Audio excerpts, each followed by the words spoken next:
Hello everyone, I welcome to all of you in my YouTube channel Learners Academy में आप सभी का स्वागत है। इस वीडियो में आज हम लोग डिस्कस करने वाले हैं जुलाई मंथ का जितना भी इंपॉर्टेंट करंट अफेयर्स है उन सभी को एक साथ में डिस्कस करेंगे, सारे क्वेश्चंस को कवर करेंगे और उनसे रिलेटेड जितने भी इंपॉर्टेंट पॉइंट होंगे उन सभी को डिस्कस करेंगे। पेशेंस के साथ में पूरा वीडियो देखिएगा ताकि आपको फ़ायदा हो सके। जितने भी आने वाले एग्जाम्स हैं जहाँ पर करंट अफेयर्स पूछा जाता है उनके लिए ये बेहद इंपॉर्टेंट होने वाला है। जो इंपॉर्टेंट पॉइंट है जो आपको नहीं आते हैं उन्हें आप नोट डाउन भी कर सकते हैं। अगर आपने पूरे मंथ का करंट अफेयर्स कवर किया है तब भी आप इसका रिवीजन कर सकते हैं, और अगर आपका ये करंट अफेयर्स मिस हो गया है तो आप पूरे मंथ का रिवीजन एक सिंगल वीडियो में कर सकते हैं। आपकी जानकारी के लिए बता दें कि हमारे चैनल पर 2023 के जितने भी मंथली करंट अफेयर्स हैं, लाइक जनवरी का, फरवरी का, मार्च, अप्रैल, मई, जून, इन सभी का कवर किया गया है वहाँ पर। तो आप उन्हें भी वहाँ से कवर कर सकते हैं, चैनल पे जाकर देख सकते हैं या डिस्क्रिप्शन बॉक्स में आपको लिंक मिल जाएंगी। बिना देरी के हुए आइए स्टार्ट करते हैं हम लोग हमारा करंट अफेयर्स का सेक्शन। यहाँ पर जो करंट अफेयर्स हम लोग कवर करेंगे वो हर टाइप का होगा, नेशनल, इंटरनेशनल, स्पोर्ट न्यूज़, जितनी भी हमारी जो करंट इवेंट होती हैं, कोई बुक लॉन्च हुई है, किसी की डेथ हुई है, या ऐसा कुछ भी इम्पॉर्टेंट इवेंट जो कि एग्ज़ाम्स पर्सपेक्टिव से इम्पॉर्टेंट होता है, जो हमारे एग्ज़ाम्स में एक इम्पॉर्टेंट रोल प्ले करता है। क्योंकि करंट अफेयर्स का सेक्शन एक ऐसा सेक्शन होता है जो कि बिल्कुल न्यू होता है हमारे लिए और हमें अपडेट रहना बहुत ज़्यादा ज़रूरी है। अदर सब्जेक्ट्स को हम वही चीज़ें रिवाइज़ करके मेंटेन कर सकते हैं, बट करंट अफेयर्स में हमारे लिए हर दिन कुछ नया होता है, तो इसे हमें अपडेट करते रहना भी बहुत ज़्यादा ज़रूरी है। मंथली करंट अफेयर्स की इस सीरीज़ में आइए हम लोग स्टार्ट करते हैं जुलाई का। इसके बाद में हम लोग अगस्त का भी कवर करेंगे। जुलाई मंथ के करंट अफेयर्स की अगर हम लोग बात करें, यहाँ पर जो भी पीडीएफ है हमारी वो आपको मिल जाएगी प्रॉपर। आप पीडीएफ एक बार देख सकते हैं, कुछ इस तरीके से डिज़ाइंड है। ये पीडीएफ आपको हमारे टेलीग्राम चैनल पर मिल जाएगी, तो इसके लिए आप बिल्कुल भी परेशान नहीं होंगे। जो भी नोट्स है अगर आप नोट डाउन करना चाहें तो कर सकते हैं, अदरवाइज़ पीडीएफ आपको मिल जाएगी। बहुत ध्यान से सिर्फ सुनते जाइएगा। इससे क्या होगा कि आपके माइंड में एक पिक्चर जनरेट होती जाएगी और सुनने से कई बार हमें चीज़ें याद रह जाती हैं। आइए स्टार्ट करते हैं। यहाँ पर हमारा फर्स्ट क्वेश्चन बना हुआ है, विश्व जनसंख्या दिवस 2023 यानी वर्ल्ड पॉपुलेशन डे 2023 कब मनाया गया है। इंपॉर्टेंट डेज से रिलेटेड ये क्वेश्चन है जो कि एग्जाम्स में अक्सर पूछा जाता है। 11 जुलाई को विश्व जनसंख्या दिवस मनाया गया है, ये बात ध्यान रखेंगे। और इस दिवस को मनाने का मेन मोटो क्या है, मेन इसका एम क्या है, इसका उद्देश्य है प्रकृति के निरंतर विकास पर जनसंख्या वृद्धि के सभी जो नेगेटिव इम्पैक्ट पड़ते हैं उनके बारे में लोगों को जागरूक करना और उन्हें बताना कि ज़्यादा जनसंख्या होने के क्या नुकसान हैं, इसके जो भी नेगेटिव इम्पैक्ट होते हैं उनके बारे में लोगों को जागरूक करना विश्व जनसंख्या दिवस मनाने का मेन उद्देश्य है। आगे बढ़ते हैं हम लोग। क्वेश्चन नंबर सेकंड है हमारा, संघाई सहयोग संगठन SCO जिसे हम लोग कहते हैं, इसका 9वां स्थायी सदस्य देश कौन सा बना है। ऑप्शंस आपको दिए गए, वियतनाम, बेलारूस, ईरान और मंगोलिया, जिनमें से करेक्ट ऑप्शन है ईरान। और इम्पॉर्टेंट पॉइंट्स में अगर हम लोग बात करें भारत में आयोजित हुआ था 23वां शिखर सम्मेलन, और इसी दौरान ईरान को आधिकारिक तौर पर SCO के 9वें सदस्य के रूप में मान्यता यानी सदस्यता प्रदान कर दी गई है। ये बहुत ही इंपॉर्टेंट क्वेश्चन है, इसको ध्यान रखेंगे। अपने आप में ये एक बड़ी न्यूज़ है, एग्जाम्स में पूछी जा सकती है। चलिए बढ़ते हैं आगे हम लोग क्वेश्चन नंबर 3 की तरफ। भारतीय तटरक्षक बल ICG के 25वें महानिदेशक कौन बने हैं। आपको ऑप्शंस दिए गए हैं जिनमें से करेक्ट ऑप्शन आपका ऑप्शन नंबर C है, राकेश पाल। और अगर बात की जाए ICG की, जिसे हम लोग जिसका फुल फॉर्म होता है इंडियन कोस्ट गार्ड यानी कि भारतीय तटरक्षक बल, और इसकी स्थापना जो है वो हुई थी 1978 में। मुख्यालय इसका नई दिल्ली में है। साथ ही साथ इससे रिलेटेड अगर दिवस पूछा जाए कि इंडियन कोस्ट गार्ड डे कब मनाया जाता है, ये मनाया जाता है 1 फरवरी को। यहाँ पर आप इंपॉर्टेंट पॉइंट्स पे देख सकते हैं, स्थापना, मुख्यालय, और ये सब बातें हमें ICG के बारे में ध्यान में रखनी होंगी। कहीं स्टैटिक डेटा के फॉर्म में इसको पूछा जा सकता है। बाकी अगर करंट की बात की जाए तो यहाँ के 25वें जो महानिदेशक हैं भारतीय तटरक्षक बल के, वो बने हैं राकेश पाल। क्वेश्चन नंबर 4 है हमारा, इसरो ने चंद्रमा पर अपना तीसरा मिशन चंद्रयान 3 किस रॉकेट से लॉन्च किया है। आपको यहाँ पर ऑप्शंस दिए गए, जिनमें से जो करेक्ट ऑप्शन हमारा होने वाला है, यहाँ पर हमें बताना है कि कौन से रॉकेट से लॉन्च किया गया है। LV-M3-M4 ये रॉकेट था हमारा जिससे चंद्रयान 3 मिशन को लॉन्च किया गया।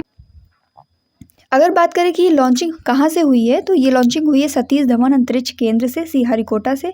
और इसका जो लैंडिंग प्लेस है वो चंद्रमा के दक्षिणी ध्रुव में प्लेस किया गया है, दक्षिणी ध्रुव में इसको लैंड किया गया है, ये सभी को मालूम है। और लैंडर का नाम यहाँ पर विक्रम था और रोवर का नाम प्रज्ञान है। थीम थी साइंस ऑफ द मून, क्योंकि मून से रिलेटेड है और चंद्रमा के ही दक्षिणी ध्रुव पर इसका जो है लैंडिंग इसकी कराई गई है, तो थीम भी वहीं से बेस्ड होगी। थीम भी दिमाग में रखेंगे, कभी क्वेश्चन पूछा जा सकता है एग्जाम में। साथ में इसका रॉकेट जो है वो तो हमें दिमाग में रखना ही है, LVM-3M4। और इसी के साथ साथ जो आदित्य L1 लॉन्च हुआ है सूर्य का मिशन हमारा, तो इसके बारे में भी इम्पोर्टेंट पॉइंट्स जो है हमें ध्यान में रखने हैं। इस साल के ये 2 मिशन अपने आप में बड़े मिशन हैं और इंडिया की बिग अचीवमेंट भी हैं, तो एग्ज़ाम से पूछे जाने के चांसेस काफ़ी बढ़ जाते हैं। आगे बढ़ते हैं, क्वेश्चन नंबर 5 है, रेलवे सुरक्षा बल सेवा RPFS के जो नए महानिदेशक बने हैं उनका नाम क्या है बताना है आपको। RPFS means railway protection force services. यहाँ के जो नए महानिदेशक बने हैं वो है मनोज यादव। इनकी तस्वीर भी आप सामने देख सकते हैं। तस्वीरें देखने से एक बार हमारे दिमाग में पिक्चराइज्ड फॉर्म में क्वेश्चन बन जाता है, जिससे हमें याद करने में भी आसानी होती है और धीरे धीरे क्वेश्चन प्रैक्टिस करने से भी वो हमें रिमाइंड होती जाती हैं। इसी तरीके से ये याद ही होंगे। चलिए आगे बढ़ते हैं। क्वेश्चन नंबर 6 है, वनवासियों के लिए मो जंगल जामी योजना किस राज्य ने शुरू की है। इस तरीके के जो नाम होते हैं वो अक्सर उड़ीसा से रिलेटेड होते हैं, तो ध्यान में रखिएगा, उड़ीसा से रिलेटेड है ये मो जंगल जामी योजना जो है उड़ीसा के द्वारा स्टार्ट की गई है। आगे बढ़ते हैं हम लोग। क्वेश्चन नंबर 7 है, समुद्री अभ्यास है जिसका नाम है GMX-23। इसका आयोजन किन 2 देशों के बीच में हुआ है। आपको ऑप्शंस दिए गए हैं, Japan Iran, Japan Italy, Jordan और इटली, भारत और जापान। देखिए वैसे तो कोड वर्ड इसका J और I से हम लोग यहाँ पर कर सकते हैं, J for Japan, I for India, but in सभी के नाम भी इसी तरीके से रिलेटेड हैं, तो भूलिएगा नहीं, J फॉर जापान और I फॉर इंडिया। GMX ये रिलेटेड है भारत और जापान से, इन 2 देशों के बीच में ये आयोजित हुआ है। और फुल फॉर्म की बात करें, जापान इंडिया मैरीटाइम और एक्सरसाइज, ये इसका फुल फॉर्म है। आयोजन स्थल विशाखापट्टनम था और इसका ये 7th एडिशन था इस बार का, ये चीज़ भी दिमाग में रखेंगे। क्वेश्चन नंबर 8 है, दुनिया का पहला हेरिटेज रिवर फ्रंट कहाँ पर बनकर तैयार हुआ है। तो ये हेरिटेज रिवर फ्रंट जो है बनकर तैयार हुआ है चंबल नदी में। हम जानते हैं कि चंबल नदी जो है यमुना की सहायक है, राजस्थान में भी होकर ये बहती है, तो चंबल नदी जो कि अपने विशेष गहरे गड्ढों के लिए जानी जाती है, तो पहला हेरिटेज रिवर फ्रंट जो है वो इसी नदी में बना है।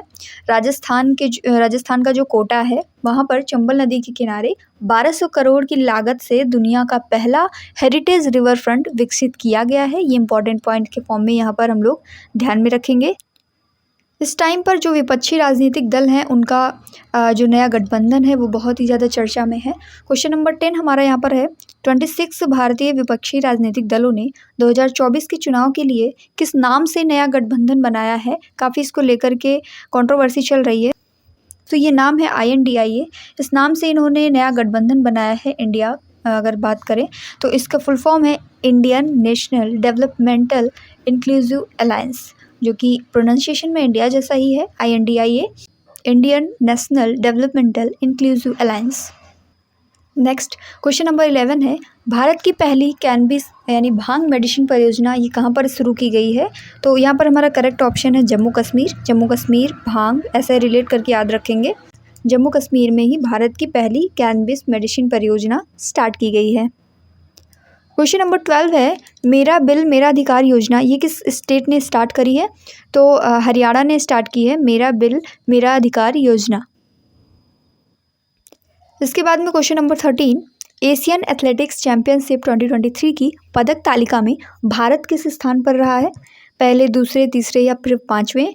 इंडिया का प्लेस है 3rd, ये बात दिमाग में रखेंगे। तीसरे स्थान पर रहा है भारत। और अगर यहाँ पर इंपॉर्टेंट पॉइंट्स की बात करें तो भारत ने इस प्रतियोगिता में टोटल 27 पदक जीते हैं, जिनमें से 6 स्वर्ण हैं, 12 रजत हैं और 9 कांस्य पदक शामिल हैं।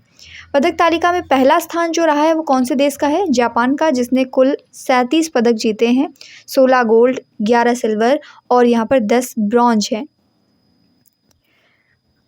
अगर बात की जाए कि एशियन एथलेटिक्स चैंपियनशिप का जो आयोजन हुआ वो कहाँ पर था, बैंकॉक थाईलैंड में इसका आयोजन किया गया।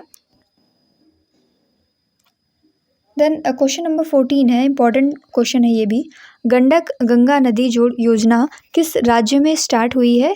ऑप्शंस दिए गए आपको।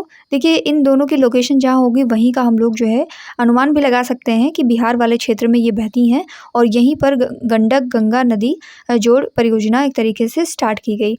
इंपॉर्टेंट पॉइंट्स में बात करें तो बिहार में बाढ़ से बचाव, पर्यावरण संतुलन व भूजल स्तर में सुधार के लिए नदी जोड़ योजना तैयार की गई है।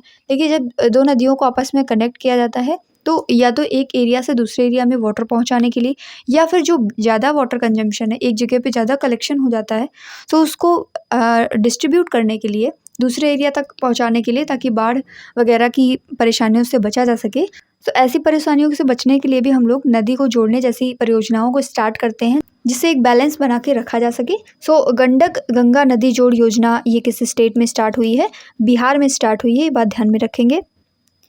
फिर क्वेश्चन नंबर 14 है हमारा, जम्मू कश्मीर के सीमावर्ती ज़िले में जो कि पुंछ ज़िला है, इसमें छिपे आतंकवादियों का पता लगाने के लिए भारतीय सेना और पुलिस ने किस ऑपरेशन को शुरू किया है? बहुत ही फेमस ऑपरेशन रहा ये, ऑपरेशन त्रिनेत्र 2। तो इस ऑपरेशन का नाम याद रखेंगे। ये जो जम्मू कश्मीर का सीमावर्ती ज़िला है, बिल्कुल बॉर्डर एरिया वाला पुंछ ज़िला, उसमें आतंकवादियों का पता लगाने के लिए भारतीय सेना और पुलिस ने इस ऑपरेशन को स्टार्ट किया था। Then next important point question number 15 है हमारा यहाँ पर, सोशल मीडिया प्लेटफॉर्म जो ट्विटर है हमारा, वो उसमें पहले एक आइकॉनिक पक्षी होता था, इस तरीके का कुछ आप देख सकते हैं। अब इसका लोगो बदल गया है, तो ये अब कौन से साइन के साथ में आया है? ये एक्स जैसा दिखता है, तो इसका सिंबल अब कुछ इस तरीके से दिखेगा, ध्यान में रखना है। और इम्पॉर्टेंट पॉइंट्स में अगर हम लोग इसकी स्थापना की बात करें तो ट्विटर की स्थापना हुई थी 21 मार्च 2006 को। मुख्यालय इसका कैलिफोर्निया USA में है। और ये भी करंट की ही न्यूज़ है कि इसकी नई CEO जो बनी है वो है लिंडा याकारिनो। तो BPSC के टीचिंग एग्जाम में ये क्वेश्चन पूछा गया था कि हाल ही में ट्विटर की जो नई CEO बनी है उनका नाम क्या है? सो लिंडा याकारिनो इनका नाम है, ध्यान में रखेंगे। आगे बढ़ते हैं हम लोग, क्वेश्चन नंबर 16, फीफा महिला विश्व कप 2023 की मेज़बानी कौन सा देश कर रहा है? तो यहाँ पर ये दोनों देश इसकी मेज़बानी कर रहे हैं, ऑस्ट्रेलिया और न्यूजीलैंड। ये इसका 9th एडिशन है और इसमें 32 टीमें शामिल हैं। क्वेश्चन नंबर 17, घर की महिला मुखियाओं को वित्तीय सहायता प्रदान करने के लिए गृह लक्ष्मी योजना किस राज्य ने स्टार्ट की है? तो ये गृह लक्ष्मी योजना जो है वो स्टार्ट की गई है कर्नाटक गवर्नमेंट के द्वारा। और ये योजना क्या है? तो गृह लक्ष्मी योजना जो है वो एक परिवार की महिला मुखिया को प्रतिमाह 2000 रुपये की वित्तीय सहायता प्रदान करने के लिए स्टार्ट की गई है। यानी इसमें क्या होगा कि जो परिवार है उसकी एक जो महिला मुखिया होगी उसको हर महीने 2000 रुपये फाइनेंशियल हेल्प के तौर पर दिए जाएंगे। क्वेश्चन नंबर 18, लॉज एंड डायमंड लीग 2023 का खिताब किसने जीता है? तो ये खिताब नीरज चोपड़ा ने जीता है, इंडिया से बिलोंग करते हैं, इनका नाम सभी आप जानते हैं। और इम्पोर्टेंट पॉइंट्स की बात करें तो ओलंपिक स्वर्ण पदक विजेता जो नीरज चोपड़ा जी हैं, उन्होंने लुसाने डायमंड लीग 2023 में 87.66 मीटर के सर्वश्रेष्ठ थ्रो के साथ में शीर्ष स्थान हासिल किया है।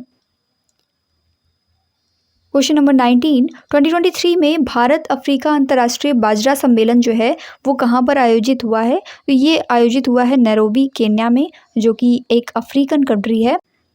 और ये जो मेज़बानी हुई है, ये भारत और अफ्रीका अंतर्राष्ट्रीय बाजरा सम्मेलन की जो मेज़बानी हुई है ये सह मेज़बानी है इन दोनों देशों की, भारत और केन्या की, और 2 दिवसीय ये आयोजन था। क्वेश्चन नंबर 20 है, नागपुर के इतवारी रेलवे स्टेशन का नाम बदलकर नया नाम क्या रखा जाएगा? देखिए पहले इसका नाम हुआ करता था इतवारी रेलवे स्टेशन, अब सुभाष चंद्र बोस जी के नाम पर इसका नया नाम होगा सुभाष चंद्र बोस इतवारी स्टेशन। अगर पूछा जाए कि ये स्टेशन कहाँ पर स्थित है तो नागपुर में, ध्यान रखेंगे नागपुर में स्थित है। देन इंपॉर्टेंट पॉइंट्स की सीरीज में 21 नंबर क्वेश्चन हमारा है, ग्रामीण आवास न्याय योजना ये किस राज्य ने स्टार्ट की है? छत्तीसगढ़ के द्वारा ये योजना स्टार्ट की गई है। छत्तीसगढ़ सरकार ने राज्य में गरीबों को मुफ्त आवास प्रदान करने के उद्देश्य से ग्रामीण आवास न्याय योजना स्टार्ट की है। जैसा कि नाम से ही पता चल रहा है कि ग्रामीण क्षेत्रों में लोगों को आवास मुहैया कराना इस योजना का जो है उद्देश्य है। और इम्पॉर्टेंट पॉइंट में हमें ये ध्यान में रखना है कि कौन से स्टेट में ये स्टार्ट करी गई, तो छत्तीसगढ़ ध्यान में रखेंगे। 22 नंबर क्वेश्चन यहाँ पर, एशियाई प्रशांत मनी लॉन्ड्रिंग पर पर्यवेक्षक का दर्जा पाने वाला पहला अरब देश कौन सा बना? तो UAE जो है वो एशियाई प्रशांत मनी लॉन्ड्रिंग पर पर्यवेक्षक का दर्जा पाने वाला पहला अरब देश बनकर के सामने आया है। देन क्वेश्चन नंबर 23, जुलाई 2023 में भारत की तीनों सेनाओं ने किस देश में आयोजित बेस्टिल डे परेड में भाग लिया है? तो फ्रांस में आयोजित था ये बेस्टिल डे परेड, जिसमें इंडिया की तीनों सेनाओं ने पार्टिसिपेट किया है। क्वेश्चन नंबर 24, 2023 में शहीदों और स्वतंत्रता सेनानियों के सम्मान देने और आज़ादी के अमृत महोत्सव समापन के लिए केंद्र सरकार ने किस अभियान को शुरू किया है? तो इस अभियान का नाम है मेरी माटी मेरा देश। बहुत ही फेमस अभियान है ये। शहीदों और स्वतंत्रता सेनानियों को सम्मान देने के लिए आज़ादी के अमृत महोत्सव समापन के लिए जो सेंट्रल गवर्नमेंट है उसने एक नया अभियान स्टार्ट किया है। इसका नाम है मेरी माटी मेरा देश, और इस दौरान देश के लिए सर्वोच्च बलिदान करने वाले वीरों को श्रद्धांजलि भी दी जाएगी। क्वेश्चन नंबर 25 इज, किस राज्य के अमरोहा ढोलक, महोबा गौरा पत्थर हस्तशिल्प, मैनपुरी तारकशी को जीआई टैग प्रदान किया गया? इन सब की आप तस्वीरें यहाँ पर देख सकते हैं। इन्हें जीआई टैग मिला है। ये कहाँ से बिलोंग करते हैं ये हमें बताना है। तो ऑप्शंस आपको उत्तर प्रदेश, कर्नाटक, मेघालय और आंध्र प्रदेश दिए गए हैं, जिनमें से करेक्ट ऑप्शन आपका यूपी है। इसी के साथ साथ यूपी को मिले हुए अन्य जीआई टैग जो हैं उनकी भी यहाँ पर कुछ नाम दिए गए हैं, आप यहाँ पर देख सकते हैं। संबल हैंडक्राफ्ट है, जैसे कि बागपत होम फर्निशिंग्स है, बाराबंकी हैंडलूम प्रोडक्ट है, कालपी हैंड पेड पेपर है। तो इन सब को भी जीआई टैग मिला है। तो अमरोहा ढोलक, महोबा गौरा पत्थर हस्तशिल्प, मैनपुरी तारकशी, इनके साथ साथ ये सारे नाम भी आपको दिमाग में रखने हैं। क्वेश्चन नंबर 26 इज, अमेरिका द्वारा योग्यता प्रमाण पत्र प्राप्त करने वाली दुनिया की पहली इलेक्ट्रिक फ्लाइंग कार कौन सी बनी है? तो LF मॉडल ए जो है अमेरिका द्वारा योग्यता प्रमाण पत्र प्राप्त करने वाली दुनिया की पहली इलेक्ट्रिक फ्लाइंग कार बनी है, और इस कार को अमेरिका की एक विमानन कंपनी है LF एरोनॉटिक्स, इसने बनाया है।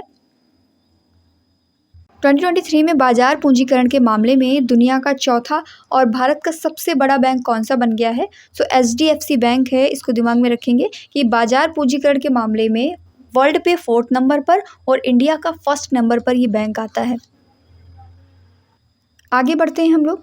27 क्वेश्चन हम लोग कवर कर चुके हैं। ये है हमारा क्वेश्चन नंबर 28। 2023 में बहुपक्षीय सैन्य अभ्यास तरंग शक्ति की मेज़बानी कौन सा देश करेगा? तो ये जो तरंग शक्ति का आयोजन है, बहुपक्षीय सैन्य अभ्यास है, इसका आयोजन इंडिया में होगा। और इसका इंडिया में कहाँ पर आयोजन किया जाएगा? तो इसका आयोजन स्थल है राजस्थान। आगे बढ़ते हैं क्वेश्चन नंबर 29। किस राज्य सरकार ने कुई भाषा को भारत के संविधान की 8वीं अनुसूची में शामिल करने की मंजूरी दी है? क्वेश्चन बहुत ही ध्यान से समझ के पढ़िए और दिमाग में रखिए। पहली बात कि भारत के संविधान की 8वीं अनुसूची में शामिल करने की मंजूरी दी है किस राज्य सरकार ने और कौन सी भाषा है? तो कुई भाषा है, और उड़ीसा गवर्नमेंट ने इसको 8वीं अनुसूची में शामिल करने की मंजूरी दी है। ये कुई लैंग्वेज जो है ये एक तरीके की दक्षिण पूर्वी द्रविड़ भाषा है, जो कि मुख्य रूप से कंध या जिसे कोंध कहते हैं उनके द्वारा बोली जाती है। और ये एक तरीके की जनजाति हैं जो कि उड़ीसा के पहाड़ी और वन क्षेत्रों में रहते हैं, और वर्तमान समय में 8वीं अनुसूची में 22 भाषाएं शामिल हैं। Next, Lords and Diamond League 2023 का खिताब किसने जीता? क्वेश्चन नंबर 30 है ये हमारा।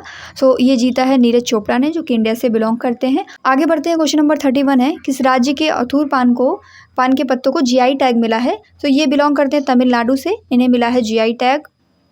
इसी के साथ साथ क्वेश्चन नंबर 32 है, मानव हाथी संघर्ष को कम करने के लिए गजह कोथा अभियान किस राज्य ने स्टार्ट किया है? असम। ये बिल्कुल स्टैटिक पॉइंट्स हैं जो आपको एज इट इज़ दिमाग में रखने हैं। देन क्वेश्चन नंबर 33 है, भारत की पहली ई स्पोर्ट्स और ब्रेक डांस अकेडमी ये कहाँ पर स्थापित की जाएगी? मध्य प्रदेश में स्थापित होगी देश की पहली ई स्पोर्ट्स अकेडमी। तो मध्य प्रदेश यहाँ पर हमारा करेक्ट आंसर है, ये ध्यान में रखेंगे।